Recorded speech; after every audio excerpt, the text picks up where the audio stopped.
You're listening to the Angry Marks Podcast Network. Ladies and gentlemen, welcome to the Wrestling Nerdcast on the Angry Marks Podcast Network with your host, Will Huckaby and Mika Villas. And welcome once again, ladies and gentlemen, this Tuesday night. You know what that means? It means it's time for the Wrestling Nerdcast. And this may or may not be the last ever episode that we ever air. But if it is, then damn it, we are going out in a blaze of glory. First of all, ladies and gentlemen, this is a fan-sponsored site, so be sure to go to our Patreon, patreon.com/The Wrestling Nerdcast, and feel free to donate to our cause if you like what we say, if you like some of the guests, if you want to hear us talk to more guests and more people involved in the world of professional wrestling. As usual, this show is brought to you on the Angry Marks Podcast Network. Huge shout out to our sponsors at NB Customs for all of your pro wrestling and non-pro wrestling merchandise needs. Be sure to go there and pick up a shirt or a hat, whatever the case may be, whatever floats your fancy. While you're on the computer doing your social media thing, be sure to check out our friends at Pro Wrestling World for all of your pro wrestling news and gossip, and find out who's doing what and when and where and why, etc., etc., etc. And after you do all of that, if you find out after going to the Angry Marks Podcast Network and checking out our news site, listening and downloading this episode of the Wrestling Nerdcast, if after you go to Indie Customs and you order a really cool shirt from somebody like the Gymnasty Boys, the Lethal Lovers, or TJ Boss, or even this podcast, the Wrestling Nerdcast, and then you've done all of that and went and said hello to our friends at Pro Wrestling World, and you realize that your computer is a little bit slow, it's dragging, whatever the case may be, check out our friends at Behavior Driven to help you out with getting rid of all of those bugs, etc., in your computer. Once again, ladies and gentlemen, this is the Wrestling Nerdcast. I'm your host, the AIWF World Heavyweight Champion, the World Wrestling Grand Prix Champion, the Disrespectful Intellectual, the Southern Gentleman, the Morning Star, the Incredible Huck, what am I? Oh, yeah, I am a national treasure and a reality TV star. That's right, your host, Will Huckaby. And as usual, I'm joined with my co-host, possibly for the last time. We don't know just yet. But she's one half of the world's cutest commentary team. She is the lover of waffles, the voice of the speech impediment, the Adonis of affection, the receiver of all things unsolicited, the Chicago win, Miss hashtag what that mouth do, Mrs. Give me all the tacos, your girl Friday, just in case she can't do commentary, the one, the only Mika Villas.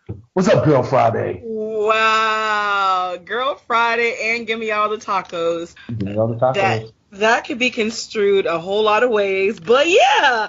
I am golden right now. It is, Tuesday night? I am still on a wrestling high from Sunday. This is amazing, and it's just going to keep going. Hopefully we'll be able to share our wrestling weekend coming up with everybody. You never know. Well, this weekend was pretty cool for me.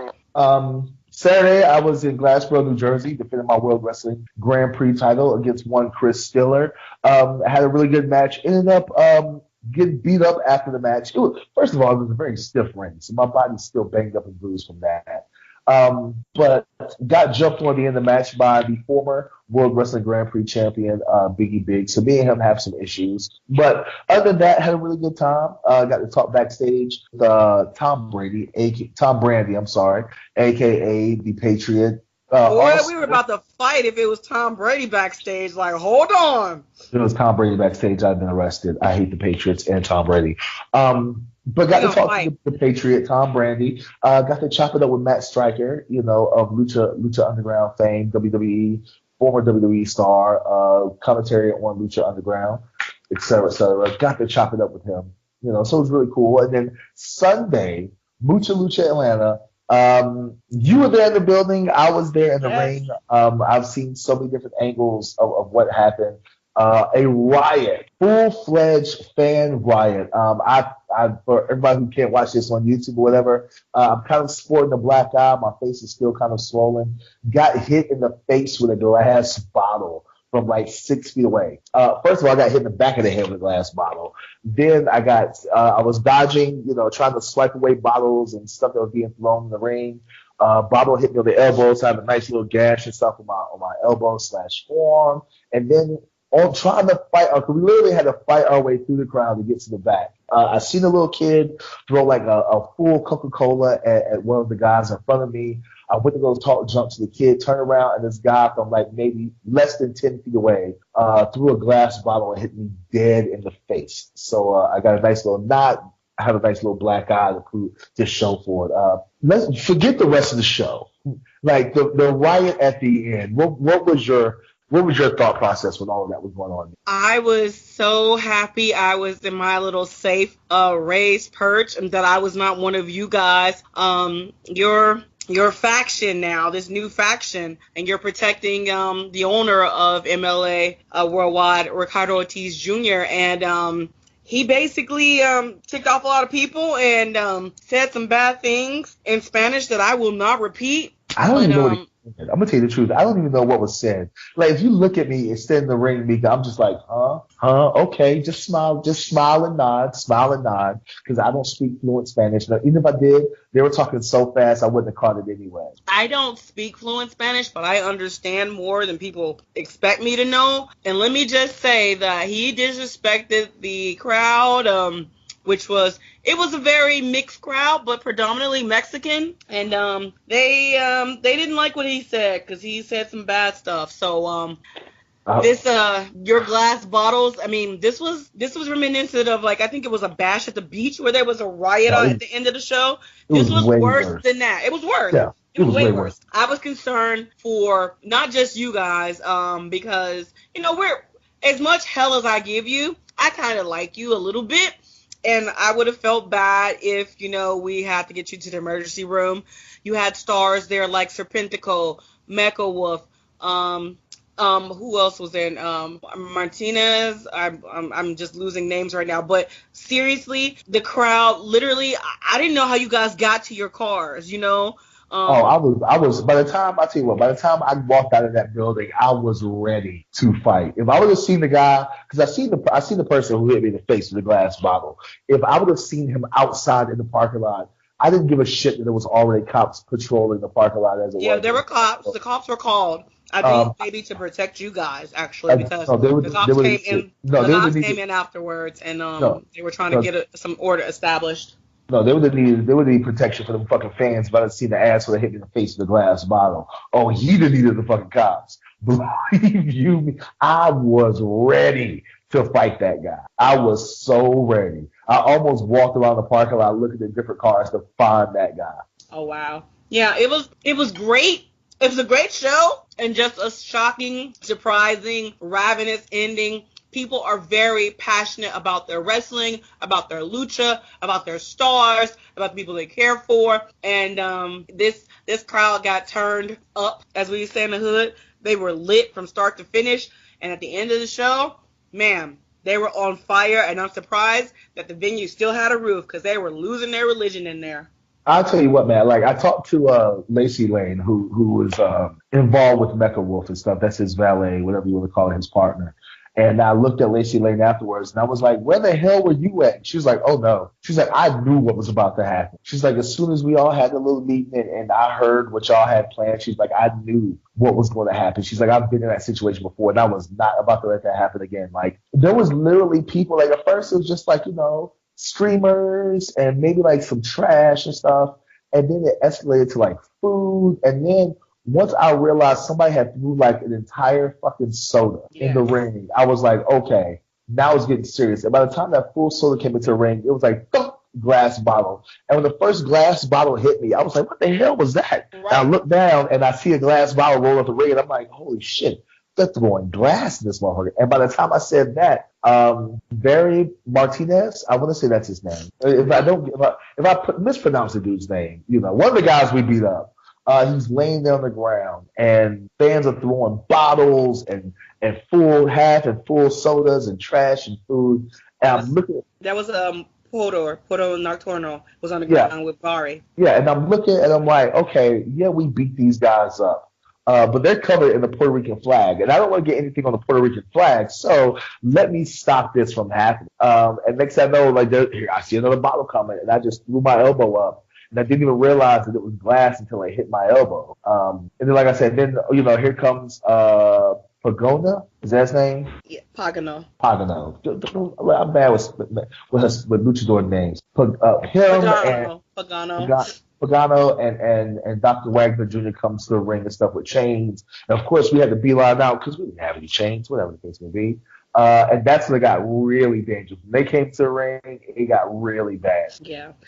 This was one of those stories. Honestly, I know it's bad that they were throwing glass and everything, but this is one of those stories that you can tell your grandkids about, like how the old timers tell you guys about the times in Puerto Rico when people used to throw cups of pee and batteries and all that. I was waiting for that. When I started seeing glass bottles going, I was like, somebody, like there was two things I was waiting to hear.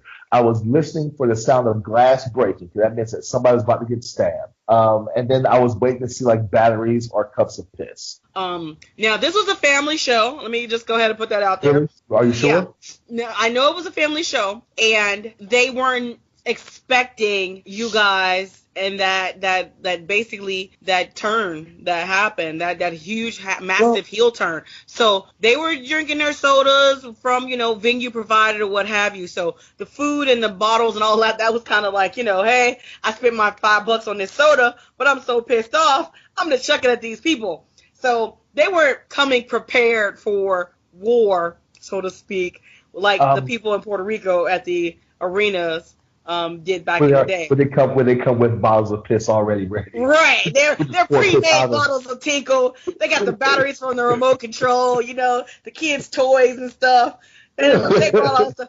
These guys weren't ready for that. There were honestly no batteries except for the batteries in the remote. I'm sorry, in the radio, in the microphone, but we didn't need because you had me ring announcing. So Well, luckily, and I think that was good planning and stuff, because usually at Mucha Lucha, and correct me if I'm wrong, you're usually doing commentary ringside. Yes. So could you imagine being ringside and all that was happening? Again, I was so super happy that I was not ringside. Usually I am ringside, but this time I was up in the DJ area, and it's elevated so I could see everything. I could watch all the chaos happening, unfolding, and people, the crowd pushing inward toward the ring. It was like, I've been in places where like fire alarms have gone off, like high-rise buildings, and in the middle of a work day where masses of bodies just move forward, especially in this day and age. But this crowd came alive, and as one, they moved forward, and I was like, they're going to overturn the guardrails. They're going to rush the ring. I don't know what stopped them, but I felt that they were going to literally just get in the ring, and it would have been, like you said, it'd have been worse. It'd have been a fight. You would have to fight your way out of there. Thankfully, they're adults. They weren't all inebriated and drunk. They were just angry. So they wanted to express their anger by yelling, screaming, and throwing. Even the security guards, who were no fucking help, ringside security, because they were upset as well. Yeah, they were fighting us as well. I thought I was going to punch it. I almost kicked the security guard in the face. I don't know if you saw that, but it was one security guard that was trying to pull one of the guys out of the ring when we started handcuffing him, and he tried to pull him out. And I literally went and kicked at this guy, like, yo, back the hell up, home. Yeah, like, you could have let this shit happen.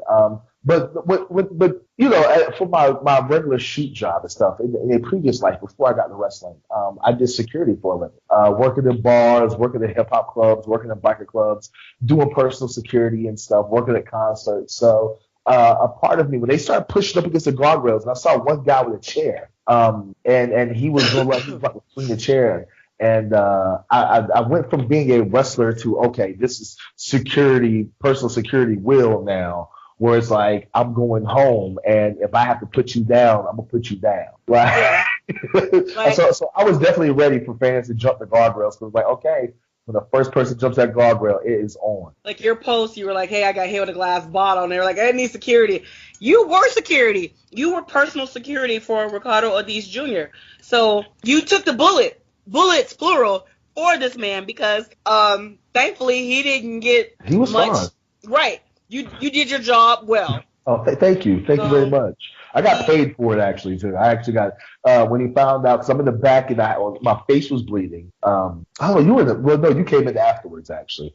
Right. By the time you came in, my face, I'd already cleaned my face up. But like, by the time I get to the back, like, there's blood and stuff like dripping down my face. So I had to get cleaned up real quick.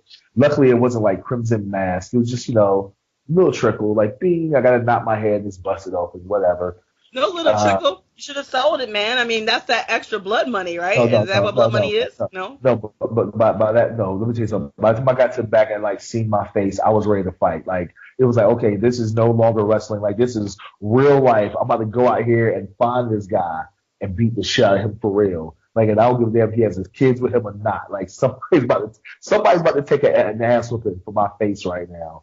Again, you were not the intended target. You did your job. You protected the president, so to speak. You took the bullet. I was the intended target. Trust me. That guy that hit me in the face looked me dead in the face. You know what I'm saying? And threw it at like he probably played baseball for the Padres or something because or even the Hawks because you know the Atlanta Hawks they need all the help they can get. Not the Hawks, but the Braves. I'm sorry. The Atlanta Braves need all the help they can get. So, you know. Well, again, I'm as much help as I give you. I'm glad you're okay. Thank you. I understand Lacey not coming out. I really feel that I like it and I don't like it at the same time because Taya has been a ballet for Mecca Wolf there at MLA Worldwide as well, and she's been right in the thick of it. I mean, not batteries, but people have thrown, cups and bottles and stuff at her, and she's just been right there, like, bring it on.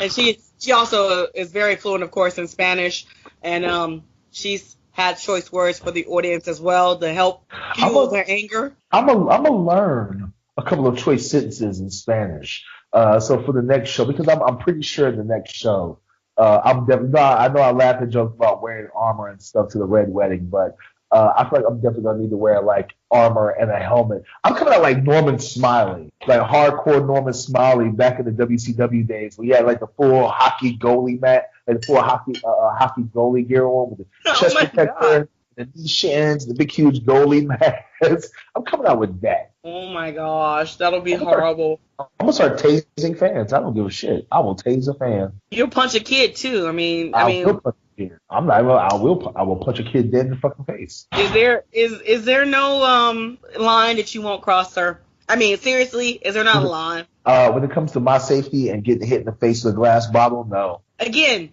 you may not have understood, but you have to choose your battles and choose the people you surround yourself with. Look, I go where the money is. Okay, this is a business. I'm a businessman. I was told that this was a family-friendly show.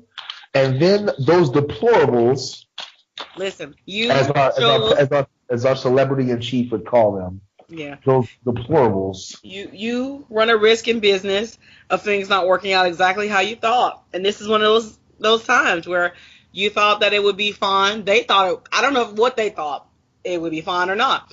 I mean, this is classic traditional lucha libre. I mean. Well, I will say that I've always said in my career, CW, our producer CW has heard me say this, that I want to cause like a riot where fans are like throwing stuff and storming the ring and we got to fight to the back. And now I've gotten my wish. Like the only thing I would have wished or hoped is that I would have known what was being said before fans threw stuff. So that way I would have been prepared. Yeah, well, careful what you wish for because you just might get hit in the face with a glass bottle. Yeah, now producer CW is like sending me different messages. I'm assuming these are insulting phrases and stuff in Spanish because I do know the word madre. Yeah, I know that's mother. I do know that. Tu madre? That is exactly what he just said. Oh my gosh. I don't have the message in front of me for anybody like wondering. I just, again, I know different things, and yeah, that's a pretty bad one. I'm sorry I offended anybody who I just said that. Okay, I'm sorry. Like he had just sent me that when you said it. Like it just popped on my popped on my screen like oh gosh. I have no idea what that means. So he's got to send me like the English translations of these words. Don't. Because even if you try to Google translate it, some of these words are so bad there is no translation. It's just it's time to fight now. If you say this, right, literally, if you say that to somebody, there's no translation. It's just like, oh, we're fighting. Boom. That's going to happen. Well, he just told me with the last one. Yeah. I'm definitely going to use that. I'm definitely going to use that one. I'm not going to lie about it. I'm definitely going to. What? Bro. Can we not disenfranchise our friends and our fans who Pablo Espanol, who are good people and, did not hit you in the face with a glass bottle. There's at least 98% of the world out there who have not done that yet. So, Yeah, maybe. I mean, is that what that first one meant? I would have thrown a plastic bottle if I was close enough. Just because. Really? Or you were throwing a plastic bottle just because? Yeah, I mean, it's part of the atmosphere, part of the show. That's not part of the show. The show was over. They were angry. You guys beat down their heroes and said bad words about them. So Look, I would tell you what. Even though glass bottle to the face aside, the fact that I can now say that I have seen Liger perform live. I've seen Dr. Wagner Jr. perform live. I've hung out and talked to Arn Anderson. I'm pretty good when it comes to my wrestling checklist. I don't think there might be 2 or 3 other wrestlers that I would really love to see live, but they're definitely in my top 2. It's I've seen Penta live, I've seen Dr. Wagner Jr. live, I've seen Liger, and I've seen Tenzan and all of them live.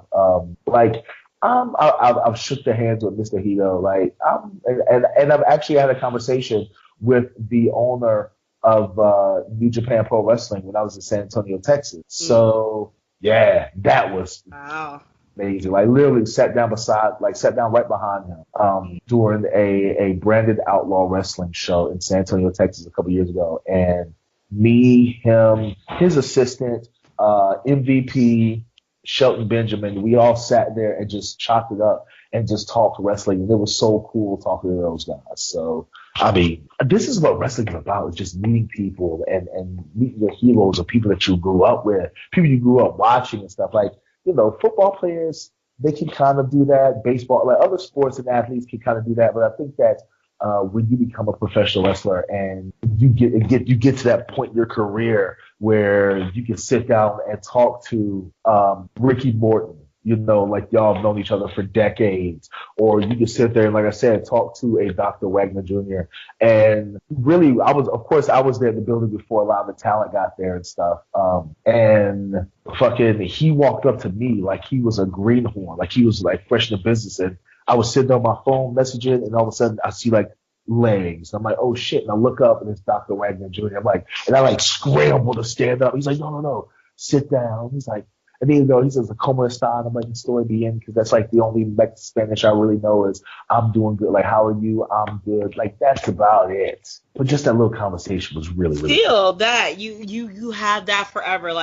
I'm so you call me Girl Friday and all this in the entrance. I didn't get to do commentary, but I was able to do ring announcing for a good heavy part of the show. I want to say almost 98% of the show, and that was kind of on the fly. I'm gonna tell you right now, you don't need a microphone. For anybody listening to this show, if you run a wrestling promotion or if you just have any kind of event and you want Mika there doing some announcing or commentary or whatever, don't give her a microphone. If you do give her a microphone, turn it all the way down to 2. And she literally, we're a Hispanic Latino club with those huge speakers. Great. Well, for the most part, the sound system was pretty good once they got it under control. And you almost blew out the speakers, and everybody's eardrum. Oh my gosh. I am a little bit loud. I was excited and I wanted the crowd to feel it. I'm a fan. I am truly a fan. So it was a honor and a privilege and so exciting to be able to one, forgive me, as much Spanish as I know, I just don't really have a full grasp of the language. So to try to pronounce some of the places that the guys were from, and again, I did this on the fly. So I was literally back there going, okay, guys, where are you from? Let me make sure I say this right. And just excited to be there, excited to do it. So I was loud. I mean, I can tone down if necessary, if need be. I can be as quiet as a church mouse. But this is a show. This is an event. You want your ring announcers or anybody to be just as boisterous, if not more so, than your crowd. I would think. I would hope. And I hope that it didn't take away from anything. And I hope it didn't kill too many eardrums. Well, I tell you what. I'm speaking of. I'm telling you what. At the next show, I'm gonna pull a new jacket. I'm gonna keep like a scalpel or something in my damn God. suit. I'm gonna start macing people. Oh my Anyway, God. speaking of oh my God, tonight's guest, like I said, ladies and gentlemen, this may be our last show ever, and if it is, then damn it, we have a show for you, and we'll be back with tonight's guest right after word from our sponsors. Bang, bang. Do you like what you hear? Do you like hearing me and Mika go back and forth between ourselves and talking to some amazing guests from around the world of pro wrestling? Well, then be sure to check out our Patreon at patreon.com/The Wrestling Nerdcast. Donate everything from $7 and up. And as your donations go up, so do the prize packages. Everything from a follow on social media to join our exclusive Wrestling Nerdcast Facebook group to being able to book your own podcast with a guest of your choice within reason, people. Because trust and believe, we're not getting Stone Cold or AJ Styles on this podcast. But once again, if you like us, please support us and spread the word. Thank you. Talk to you later. Ladies and gentlemen, we're back, and tonight's guest, there are no words to describe how excited I personally am. I've been in the podcast business for right around almost 3 years now. But before I got to podcasting, I used to listen to this man every chance I got. There's so many things that I can say about him. He is a social media giant. He's a part owner of Atlanta Wrestling Entertainment. He is the host of He's Got a Gun, along with friend of the show, Murder One. He was the creative genius behind Rampage Pro Wrestling. He is somebody I consider a friend and a mentor, and he doesn't really give a shit if wrestling fans like him or not. Let's put it like that. He's very opinionated, and damn it, if this is our last show because the network is pissed off that we had Josh Rowe, then so fucking be it. Damn it, I am ready. Ladies and gentlemen, the one, the only, the mind of a genius, Josh Willer. What's going on, Chief? Well, first of all, stop kissing my ass. It's not going to help you get more bookings or better pay. Second off, I'm not the creative genius of Atlanta Wrestling Entertainment, so let's throw that in the fucking trash. The creative vision is sitting next to me, and yes, he's hearing everything you're saying. So just know that all that shit you just said is half of it's a lie. Second off, I don't know what this whole He's Got a Gun's been dead for almost 5 years. It's not coming back. We are going to do a new podcast. It's actually, we're on the way to a meeting about that said podcast. And but yeah, so sure. I apologize in advance if you hear wind in the background because I have no AC in my car because I can't afford a new AC, and we are driving. No, you know what? I'm perfectly fine with all of that, Josh. But you're still a creative part. You're still a very creative person when it comes to professional wrestling. But since you already mentioned it, let's talk about it because I'm a professional wrestler, and when I first broke into business, trying to get the Rampage Pro Wrestling was a big goal of mine. It never happened. But at the same time, I know when I first met you a couple of years ago, I told you that I was a huge fan of your podcast with Murder One, He's Got a Gun. And now you're saying that you're having a podcast coming back. What's this new podcast? What's this going to be about? What can we expect from it? You can expect it to be like nothing you actually want to ever listen to because it's not going to be about anything to do with pro wrestling because I actually fucking hate pro wrestling. I'm tired of talking about pro wrestling. We're going to talk about baseball and football and basketball and TV shows and comic books and movies and we're talking about stuff that actually interests us outside of this little bubble that everybody's in. Well, 100%. I think that you're right. Is it the fact that you hate pro wrestling or do you hate the people that are involved with pro wrestling? I realized about, let's say, 13, 14 months ago that I do not love wrestling like the rest of everyone else does. I would watch it casually like the last 2 years. I don't get gung-ho when a new takeover is coming on. I don't start going, ooh, there's a new Kenny Omega match. I don't care. If you say there's a new Aja Kira video being released, I might go check that out. I don't really care too much about pro wrestling in the sense of, ooh, I gotta go watch that. Well, let's talk about something that you do care about, which is the city of Atlanta. Baseball? We can talk about baseball. I've actually read your statistics and stuff about the upcoming year on baseball and what teams need what kind of players and what positions fill. The upcoming, we're almost in the All-Star break, dude. Are you that behind? Well, yeah, I am. I've been kind of busy, man.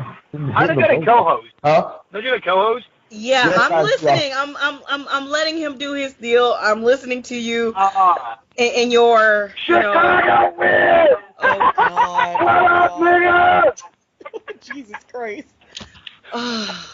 Well, he right. asked for you, Mika, so go ahead, talk to him. Go I ahead. know he asked for me, and Lord help us all. Okay, so I just wanted to. I've not heard a co-host's voice, so I just want to say, okay, is it all gonna be Huckaby trying to like, position himself better? I mean, I don't need someone kissing my ass.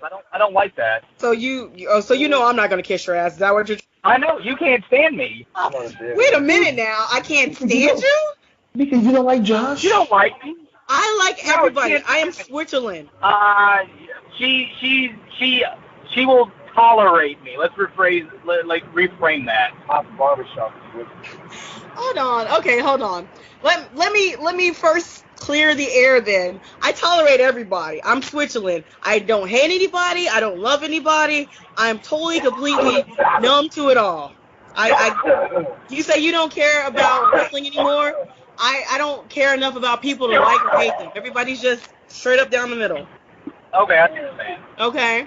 I'll be honest with you, I like to give you a hard time, but, you have this persona about you, like this mad genius, and I emphasize the word mad. I'm not insane, Mad maybe. I've never said I was a genius. No, you don't have to call yourself a genius. Other people will do it, whether it's behind your back or to your face. The word around town, around the block is that you at least have a very creative mind, that when it comes to wrestling, that you are in part, of course, along with Blacklist Uno, the two of you together are geniuses. You come off as this angry person, and a lot of people don't understand it. It does rub people the wrong way, and I know you don't care, but do you care enough right now to tell people that, I'm really not that angry, or I'm just intense for this reason, or whatever the case is? Help people understand the mad part of the genius. Well, the truth of it is for the last 7-8 years, I've been trying to learn how to deal with my own mental issues, and so it's hard enough to be arguing with myself 24/7, to let alone have to deal with everybody else. Understandable. So that whole mad thing is more partly internal than external. I mean, of course, people rub you the wrong way. Again, you're saying mad like it's a bad thing. I'm literally telling you, I've literally had doctors tell me I'm insane. This is not a joke. This is not a work. This is not a gimmick. Legitimately, I probably should be in an asylum somewhere taking medication. I choose not to take medication, and I choose not to listen to what the doctors say, but I am literally the poster child of manic depressive #mental awareness month. Okay. All right. I got it. I didn't mean mad as a bad thing or what. What the hell? Let me butt in real quick. So Josh, you say that you're the poster child. Are you doing anything to get help? Are you talking to somebody? No, I just told you. I don't talk to doctors. I don't care. I ride my ways. I do my thing, and I can't help that everybody else is like, hey, I don't care about you guys. I don't. I legitimately just don't care what the opinion of me is. I do what I want to do, and I live my life. And there's this whole persona that you guys have created that I'm such a bad person, and I'm cool with that. Ooh, I'm mad, I'm a genius, whatever. I just, at the end of the day, when I fucking die, none of you will be at my funeral, and I know this. That is a falsehood, sir. Okay, that's not true. I can honestly say that is untrue. I don't know if you believe or whatever, heaven, hell, or if you can see back at your funeral or whatever, but I can honestly tell you, I know for a fact that there'll be more people there than you expect. That's the truth. Okay, so let's kind of move away from wrestling a little bit here, and I think we've already moved far away from wrestling. Yeah, we have, but most people, that's what they associate you with. So you were talking about this podcast. That's 90% of my life problems right there. So, oh my God. So your life problems, 90% of your life problems right there. Is that everybody associated with wrestling, when I have other things that I do and very passionate about and care about, and and enjoy. What are but some of because those I other started things? a wrestling promotion, I mean, I love bartending. I'm a bartender. I'm a career bartender. I love creating cocktails. I like some of that. I love, talking baseball and doing it like that. Like, that's why, like, I want to create a podcast that, like, Murder and I can talk about other things besides just, he's real big into comic books. We're real, I'd like to sit down and, like, write a script one day and, pitch some ideas for TV shows. Like, I have other things that, like, I'm looking at doing. Like, I'm going to be 37. Like, I can't, keep doing the same thing over and over again. I did the thing that we were just on VH1, and a lot of people, like, we had EPs at that event say, hey, what else do you guys do? And it's like, I had to think about it. Now it's like, now I know where I kind of want to do. I want to do other things. It's not just all about, your theatrical combat stuff that you guys are all about. So, okay, Josh, what kind of, you say you want to write scripts and you want to get the TV and stuff. When Josh is not watching baseball, Josh is not fucking being stressed out about the business as professional wrestling. What do you do? What do you enjoy? I enjoy reading books. I enjoy, taking time with myself, listening to music. I love listening to music. And I watch a lot of TV shows, like a lot of the classic TV shows. I watch a lot of stand-up comedy. So, what do you like to watch on TV? Because me, myself, I'm a comedy kind of guy. I love comedy. I love British comedies right now, but don't tell anybody. So what does Josh Wheeler watch on TV? I missed that last part, sorry. I said, me, myself, personally, I'm really big into British comedies and stuff.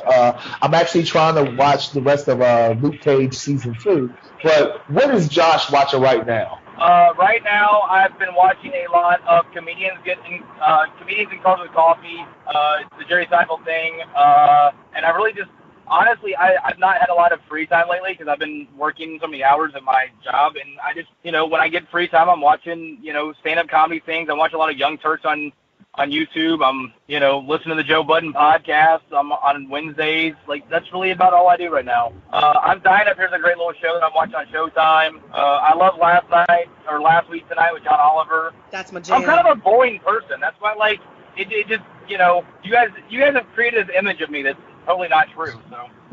Well, I'm actually kind of surprised that you watch Comedians with Coffee, because you just seem so in tune to what's hip hop and stuff. I never would have assumed that you watch Comedians in Cars having coffee and stuff, man. You strike me as more of, I listen to The Breakfast Club, Charlamagne the God, Kevin Hart, etc., etc. See, Kevin Hart's not funny to me, and Murder will punch me for saying that, but he's not.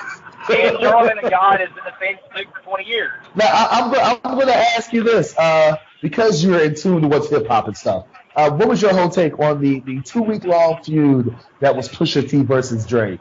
Pusha T dead at him. I don't even know who Drake is anymore. I mean, should he even drop the album is the real question. Well, I guess he's already going to drop it. But the thing is, Pusha T dead at him 5 years ago, and no one said a fucking word about it because no one was paying attention when he's put all these great fucking songs on, his first few solo projects. I mean, they were shitting on Wayne and Cash Money back in the last Clips album. No one talked about it because they weren't relevant. They weren't popular. So, I guess you can say I'm a lot like Pusha T in that regard, because we've been doing shit for 4 or 5 years that no one else thought about. Now all of a sudden everybody's like, oh, look what they're doing in Atlanta. Yeah, we know what we've done in Atlanta. Just like they knew what they were doing in Virginia. Well, once again, ladies and gentlemen, this is the Wrestling Nerdcast. We are on the line right now with Josh Wheeler. And I'm going to pass it back to Mika because she has no idea what the hell we're talking about. We're talking about Drake and Pusha T. She is the most un-hip-hop person I know. So, Mika. That's not true. That's not true. That's not true. You know a lot of people in locker rooms that do not listen to hip-hop. I mean, there were actually people that didn't know who Stevie J was. Yeah, Mika was one of them. I sure as hell didn't.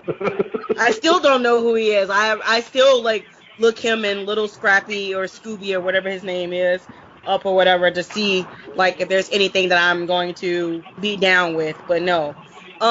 You mentioned that you're boring, that books or whatever. What's the last book you read? The last book that I read all the way through was the Wealth of Nations by Adam Smith. What? You just blew her mind. No, I'm actually I take that back. I did just finish reading Gary Vaynerchuk's last book a few months ago, and then I've just been like reading like a bunch of stuff just here or there, like nothing like full. Okay. And so you were talking about things that bring you passion and joy that you watched TV last week. Tonight, that's my jam. Any other shows that you are into that, you'll kind of stop what you're doing when you get home off a long day of, cocktail crafting? Nothing real current, no. I did try to get in the chef's table, though. I'll say that. You what? I was trying to get in the chef's table on Netflix. I like documentaries. So, Okay. Again, learning more about the culinary side of the world I'm in. Okay. So when you're not making drinks, watching television. Oh, I drink too. Don't get me wrong. I drink too. I understand that. You gotta kind of get high on your own supply sometimes. What else helps you just unwind? I mean, you said almost 37. Here, let me ask this weird, awkward ass question. What's the kind of I'm girl gonna that say you- I don't think you want to know what my answer's gonna be. No, I'm gonna go here. I mean, fuck it. Who cares? Tell us what Josh looks for in a girl, in a woman. I'm sorry. Asian pussy, Jesus like Christ. a nice young, beautiful, I mean, like, what do you want me to say? Oh, maybe a nice mixed girl, a Latin here or there. She has to be smart and kind and loves animals. Oh my God. Hey, you asked the question. I just answered it. I know, and my neighbors are probably calling the cops because I just screamed. Okay, so, damn, I got nothing here because this one's killing me. Look, check this out, Josh. Here's my question, and I've always wondered this: how the hell did you and Murder end up becoming friends? Tell us the story of how Josh and Blacklist, became friends. I found my way to Cornelia, Georgia through AJ Styles and met Rick Michaels and some other people when I was trying to venture into this world. And I met this guy named Homicide and this guy named Rain Man, and I hung out with them after a Friday night Wild Side event, and we ended up talking about like rap music and wrestling for about 24 hours, I think it felt like. And he was like, "Hey, you really want to do this?" I was like, "Yeah, I just, I don't know enough about wrestling to do this." And he's like, "I'm going to teach you everything you need to know." And then we did it. It's so weird, and I don't like to use the word weird because I don't have another word And right they're now. in your life. So what you're saying is how does they? No, what you're saying, Huckaby, is how does a suburban white guy meet a guy like Murder One and become really good friends with him and start a business? You're saying is that what you don't understand? No, I was going to say, in this business, it's very hard to find really true friends. And my question was going to be, how does a suburban white kid who loves hip-hop and pro wrestling end up hanging out with probably one of the most feared wrestlers in Georgia and not only become friends, but become business partners for years, to the point where you left, moved to a different state, came back, and you guys was right back on the same ball? Because we've always had almost a very similar vision of what wrestling should be, and we can't help that nobody else is that thoughtful to do it their own. I mean, it's not our fault that no one else has a vision. What is that vision? To disrupt everything that you think is right. Well, the reason why... I mean, just because everybody's doing it doesn't mean it's the right way of doing things. So we do things completely the opposite, and then you start seeing how things are moving your way. Like, we're always ahead of the curve. We're always forward thinking. We're always, a few years ago. I mean, you go back to 2004. I mean, nobody was doing internet television, and then we said, hey, let's go and get some cameras and editing equipment, and let's start doing a free live show on the internet. And now, what does everybody do? Yeah. Well, how does that make you feel? And now here we are 15 years later, and we're like, you know what? Everybody's putting video out. Let's not put video out. And everybody's like, well, why are you not putting video out? Why should we? You can't monetize it the way it's done now. So you guys are known for being very creative. The company Atlanta Wrestling Entertainment is known for being very creative. From everything from booking choices, match choices, to the names of your shows, which I love the fact that it always has it's for the most part a very hip hop theme. How does it make you feel when now you guys have done everything possible to think outside the box and to be outside the box, and now it seems like everybody's doing what you're doing. Yeah, and in August we're gonna do something completely different, and it's gonna fuck the whole system up, and you're like, God damn it, they beat us again. I've always said it. You might outdraw me, you might outpromote me, you might bring in more revenue, but creatively, you can't touch us. And you can't, and you won't. And that's the part of Josh. And Mika, I've had the chance to sit down with Josh. And that's the part about Josh. This is the part of Josh that I love, not kissing his ass, is the fact that whether you like wrestling or not, anything that you talk about, you don't talk about shit unless you're passionate about it. And whether people agree with you or they don't agree with you, you're like, hey, you asked me a question. This is my answer. Now you can fuck off if you so choose to. When Atlanta Wrestling Entertainment first started, you made a statement and people misconstrued your statement. And I'm talking about the fact when people thought that you said you didn't want to work with any other wrestling companies in Georgia, and that's not what you.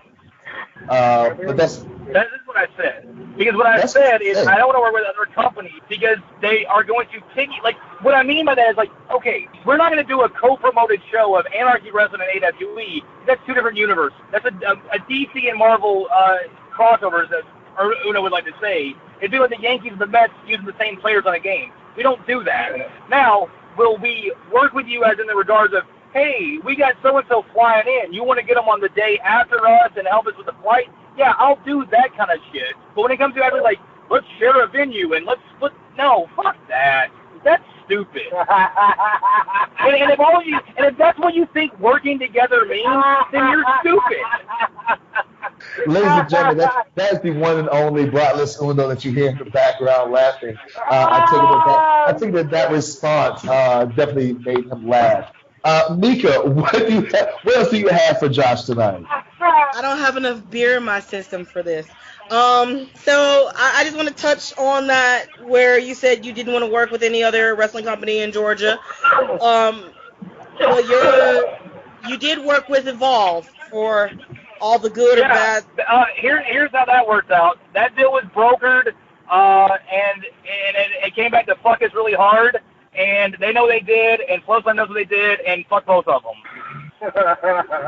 So I guess it's safe to assume that you will not be working any other deals with anybody else, either outside of Georgia, no other company. Hey, if you pay me, I'll do whatever you need me to do in the regards of the business sense of what needs to be done. But if I'm not getting money for shit, I ain't doing shit.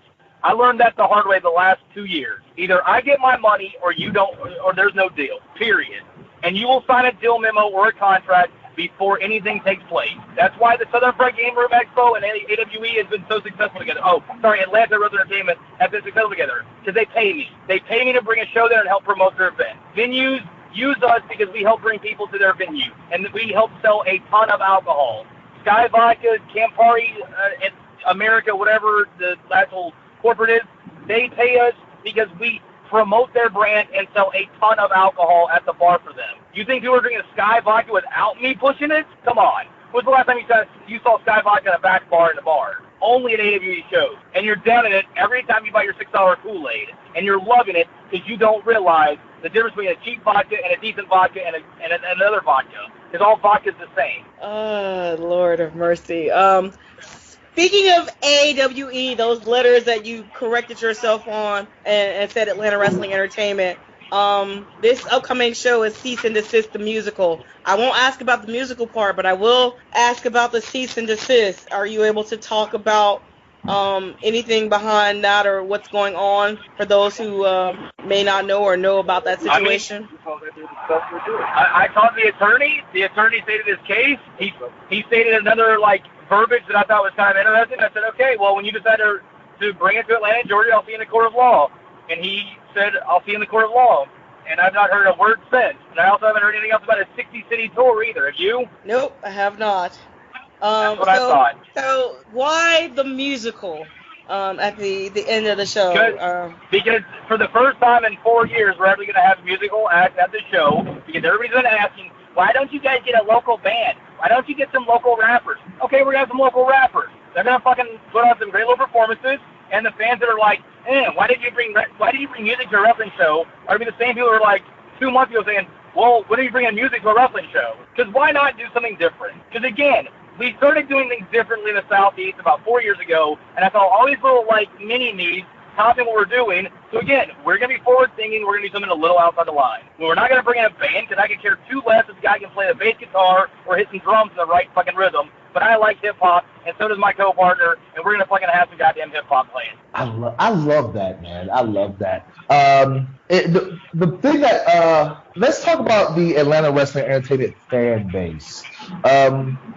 Please, for people who don't understand, Josh, please describe the atypical Atlanta Wrestling Entertainment fan and how they may or may not differ from the typical wrestling fan. I think the biggest thing that separates the Atlanta Wrestling Entertainment fanatic and a typical indie wrestling fan is that our fans actually enjoy the product and aren't just there for their blog and podcast hits.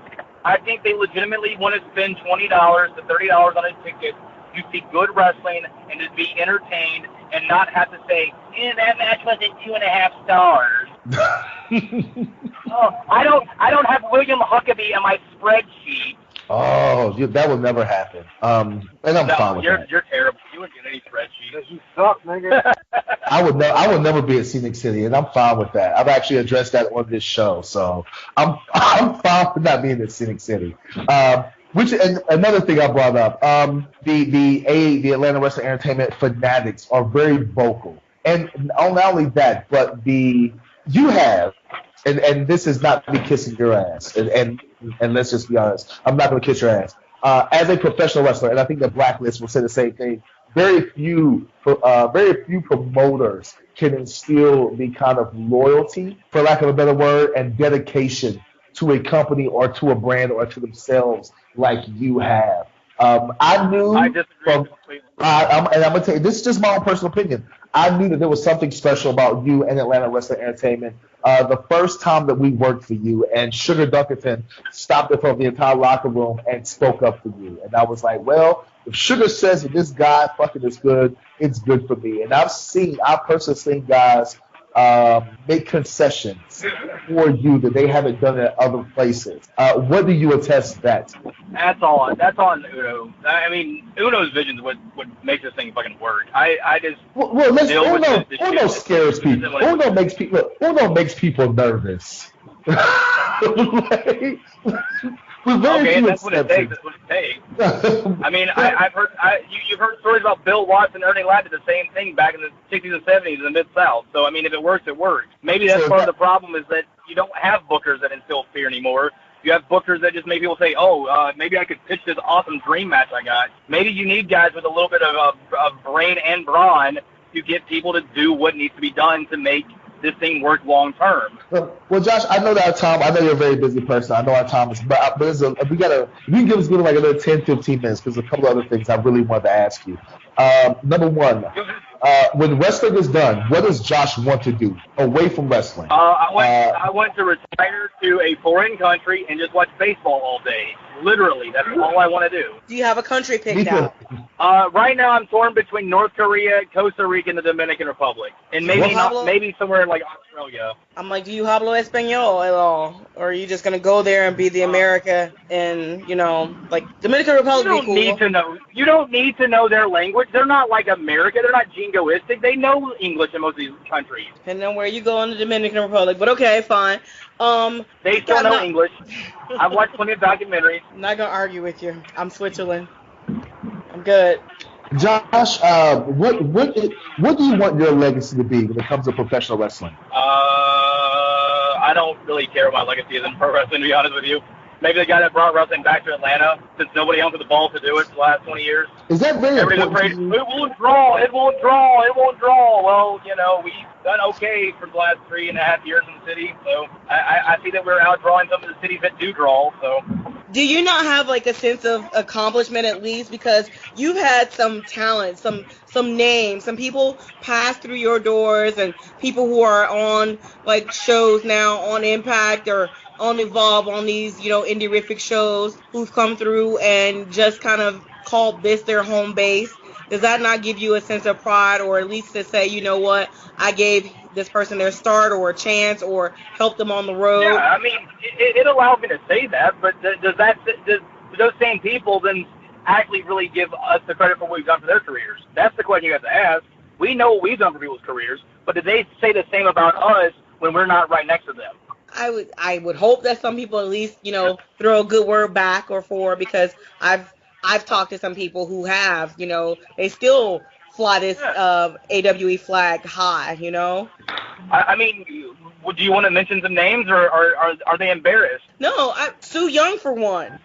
Sue Young. Sue's great, but we didn't make Sue Young. Did not make Sue Young, but Sue Young is a diehard. This is one of the places she calls home. This is one of the places that. And Sue's great, but we did not create the Sue Young. I mean, yes, we've helped guide her, but Sue Young's the Bruiser Brody of this industry in this generation. Like, she can argue with me about that all she wants to, but Sue Young is Bruiser Brody. When you see Sue Young on a poster in this day and age, you're going to go see what that show is about. You may not go to the show, but you're going to go say, what is this show? Right. And I've been places where Sue Young has literally, defended AWE when she didn't have to, so I've seen it. Yeah, and that's cool, but there's other talent that we've worked with that I guarantee you won't say anything nice about me, and I'm okay with that. But we know what we've done for their careers. I'll throw a name out there. I will throw a name out there. WWE NXT star, Danny Burch, aka Martin Stone. Do you feel that his involvement with Atlanta Wrestling Entertainment kind of made a resurgence for his career? I will just say that in 2015, no one was using him until we started really using him. That's all I'm going to say. That's literally all I got to say about that situation. I've said what I've had to say about the last 4 years. I am so happy for him, and I know where he was in November 2015. All right, one more question, and then we'll start wrapping this up, Josh. Why the Opera? And let me ask you that, because that's not an atypical. Don't get me wrong, I love the Opera nightclub. But why the Opera when there's so many other venues in Atlanta? Why choose the Opera nightclub? There's not other venues in Atlanta. See, that's where you've got some misinformation. There are not a lot of venues in Atlanta. Most of the venues in Atlanta are corporately owned, and we can't rent for the prices that we can generate. We don't have a very large fan base, so we can't guarantee bars $20,000 and $30,000 a night to open for us. So we have to take the venues that want to work with us, and Opera's been a great place for us, and they've done a lot of good things for us, and we're loyal to them for that, and it looks good visually. Now, last question before we wrap this up. I've seen you say this on social media so many times, and a part of me doesn't believe you, so I'm about to ask you this. Vince McMahon comes up and offers you a contract to work. I would not sign with WWE, period. It is not my dream to work for the WWE. That is not why I got involved in wrestling. It's not why I want to be in wrestling. So, no, that is not my dream. He would have to offer me so much money that it would be a sick amount, and I would get the job that I want. But also, there's a few other people that have to go with me, or I'm not taking the deal. You're not going to get me a deal and then not give Uno a deal. You're not going to give me a deal and Uno a deal and probably not give someone else a deal. Like, no, that's not how this works for me, because that's not my dream. I don't care about that. And Uno doesn't want to wrestle for him. So there you go. So you think they're gonna give me and M creative control over one of their brands? Yeah, fucking right. They will barely even book a black man, let alone give a black man a creative power. Stranger things have happened. You're right, but until the rule of 10 becomes the rule of 11 or 12, I ain't buying shit. Oh, shit. Now, see, I didn't want to bring that up. Mika, do you know about the rule of 10? No, I do not know about the rule of 10. Oh, okay. Josh, real quick, please explain the rule of 10 to our fans, listeners, and most importantly, Mika. If you can name 10 black male wrestlers on the WWE roster, can you then name the 11th on the main shows? Can you name 11 black male wrestlers on the roster at any given time, all at the same time? Oh, at the same time? No. Can you name 11 black men on the roster at the same time on the main show? Are we counting the cruiserweights as the main roster as well? Oh, you can throw them on, because right now they're at 9. Good. I was saying you got the New Day, Titus Worldwide. And you notice they never say Sasha Banks is black either. God, yeah, okay. Hey, right. Once a racist, always a racist. And that's why I don't want to work for him.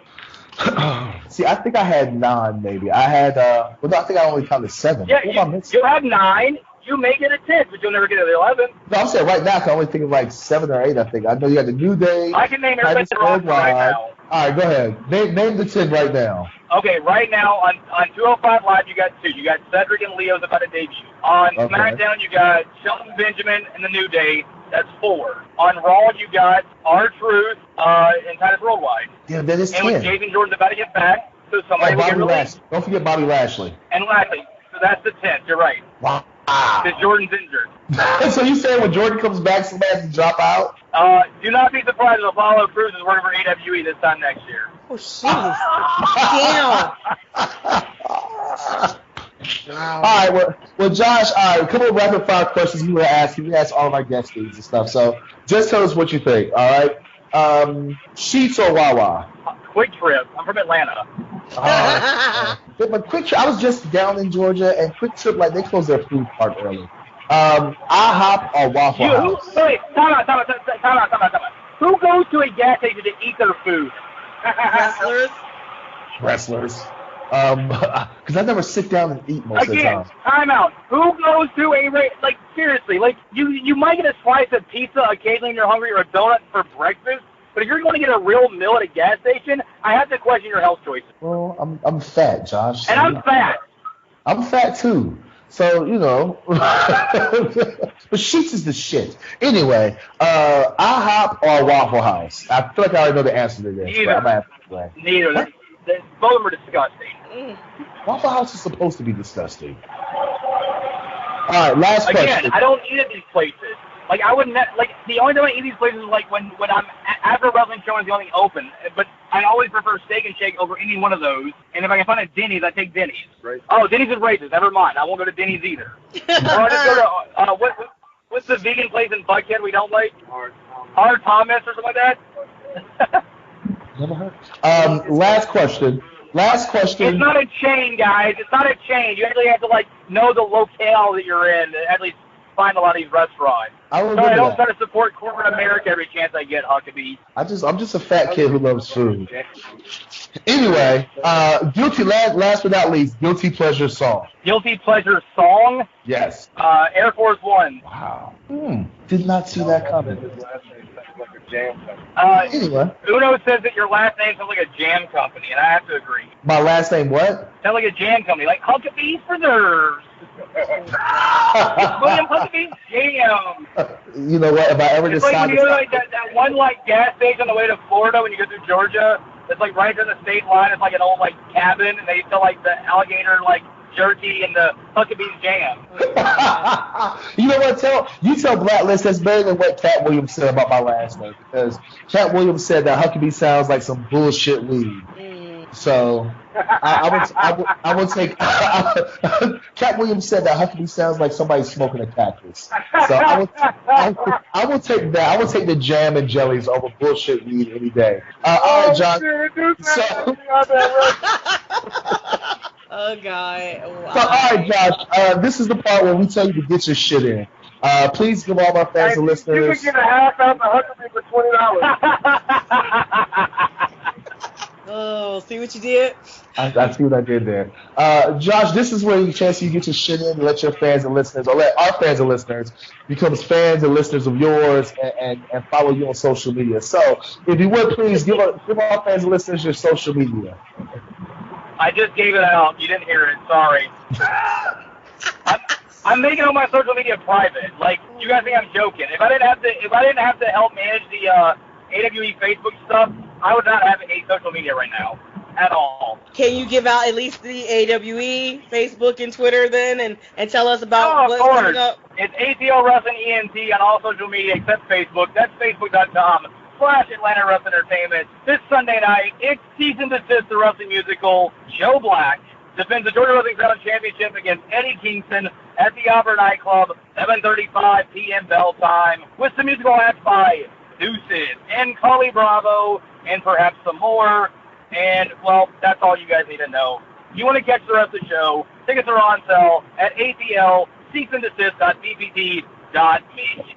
There you go. Thank you once again, Josh, and by proxy, Blacklist Uno for finally coming on the show and being a guest. I really appreciate it. I loved it. I hope you had a good time. It's been enjoyable. You know, I thought this is the most backwards ass compliment we've ever got on this show. And I give backwards ass compliments, and I'm saying yes, yes, it is. All right, Josh, we'll see you this Sunday. See you Sunday. Bye. Good deal. Mika. I'm done. Once again, I feel like this might be our last ever show. We are done. It is over. I have got a beer here. I'm toasting to the end of our days. I got my Himalayan water blessed by that. So yeah. If this is the last show, then fuck it. We've had a good run. We it's been went 2.5 out. years. Went out with a bang. Went out on a bang on the tip of the iceberg there. The Titanic was there, and we said, "Fuck you, Jack, drown." Yes, we did. Yes. This will be our last episode with Josh Wheeler and Blacklist Uno in the background, saying that my last name sounds like some bullshit weed, or I sell like preserves. What the hell? What's the difference between jelly jam and preserves? Is there a fucking difference? Yeah, one of them's good, the other ones suck. No, it's jelly jam and then preserves. So, yes. If anybody listening to this podcast, you know the difference between jelly jam and preserves. Damn it. Message me on social media and stuff. Hit me up on my Twitter, on my Instagram, or even Facebook, and let me know the difference between that shit. You know what I'm saying? And if you happen to make jelly jam or preserves, send me something. We'll send you a shout out. Oh, yeah. Anyway, Mika, this weekend, we already know where both of us are going to be at Sunday, thanks to tonight's guest. What else you got going on this weekend? All right, so this Friday in Tyrone, Georgia, Action Wrestling is happening once again. Action Wrestling is the brainchild and of Matt the Mouth Griffin. It's also benefiting lots of charities here in Georgia. Last time was Make-A-Wish. This time it is going to be, I believe, a women's shelter. They have some names on the card. I'm not sure if I'm supposed to say this one, but Tracy Williams, hot sauce. Tracy Williams will be in house. I believe Kane Justice, as well as perhaps somebody who is a part of Indie Customs family.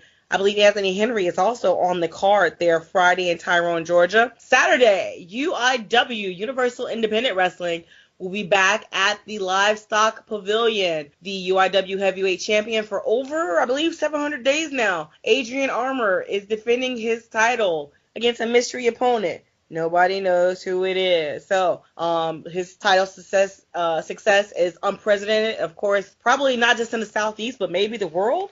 So we'll go ahead and check that out. And AWE is a sister company of UIW, and that rolls right into Sunday. Sunday, Cease and Desist, like you said, the musical, will be at the Opera Nightclub, 7:35 start time.